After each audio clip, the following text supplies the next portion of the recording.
काँग्रेसचे ज्येष्ठ नेते बाळासाहेब थोरात आपल्यासोबत आहेत। आज नागपूरमध्ये अधिवेशन पार पडत आहे, काय सांगाल, कशा पद्धतीची तयारी? तयारी तर मोठी आहे आणि हे अखिल भारतीय काँग्रेस कमिटीचं ही रॅली आहे।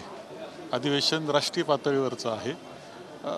संपूर्ण देशातून काँग्रेसजन इथं आलेले आहे। सगळे प्रमुख जे आहेत देशातल्या सर्व राज्यांचे ते सुद्धा आले आहे। वर्किंग कमिटीचे मेंबर्स सर्व आलेले आहेत आणि जनता अत्यंत उत्साहानं स्वागत सर्वांचं करते आहे।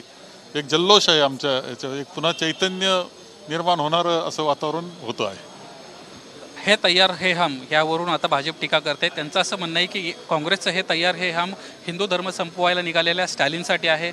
यासोबतच सावरकरांच्या बाबतीमध्ये सातत्यानं अपमान करणाऱ्या काँग्रेससाठी हे तैयार हे हम। आपली राज्यघटना धर्मनिरपेक्ष आहे, पहिलं लक्षात ठेवलं पाहिजे। ज्यावेळेस अशा पद्धतीनं टीका केली जाती आणि धर्माचं जातीचे नावं घेऊन राजकारण करण्याचा प्रयत्न भारतीय जनता पक्ष करत आहे। आम्ही जपतो आहोत आपल्या राज्यघटनेनं, तिच्या तत्वांना जपतो आहोत की ज्या राज्यघटनेनंच यांना सत्ता दिलेली आहे। उद्या ज्या पद्धतीनं काँग्रेसची बैठक दिल्लीमध्ये पार पडते, घटक पक्षातल्या काही प्रमुख नेत्यांना देखील बोलवले असं माहिती मिळते, जेणेकरून ज्यावेळेस लोकसभेच्या जागांच्या अनुषंगाने चर्चा होईल त्यावेळेस सहकारी पक्षांसंदर्भात देखील चर्चा नाही, साधारणतः आता काँग्रेस म्हणून आम्ही काय आमचं धोरण असावं आणि 48 जागांमध्ये आमच्या काय अपेक्षा आहे काँग्रेस याच्याबाबत चर्चा उद्या आमच्या प्रमुख काही मंडळींना बोलवलं आहे त्यांच्याबरोबर, आणि दिल्लीतली जी कमिटी आहे या संदर्भातली अनेक राज्यांवर चर्चा करणे त्यांची चर्चा होईल।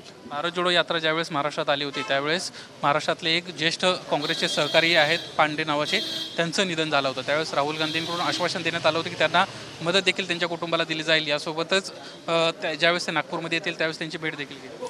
नाही, काही झालं असेल मला त्या बाबतीतली माहिती नाही, कारण प्रदेश काँग्रेसचा तो विषय आहे, तर तो सहसा असं होत नाही। काही कदाचित काही राहिलं असेल तर ते पूर्ण होईल।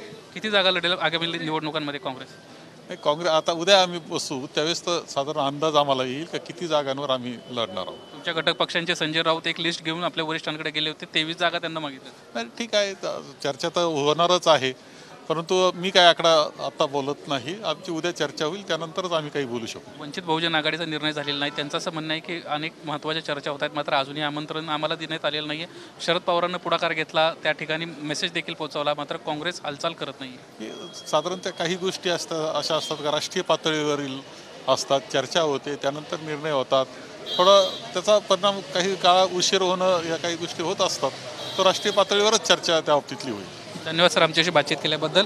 वंचित बहुजन आघाडीच्या सहभागासंदर्भातला निर्णय जो आहे तो राष्ट्रीय पातळीवर लवकरच होईल अशा पद्धतीचा एक आशावाद बाळासाहेब थोरात यांना या ठिकाणी व्यक्त केला आहे। कॅमेरामन अरविंद वारगेसह निलेश बुदावले, एबीपी माझा, नागपूर।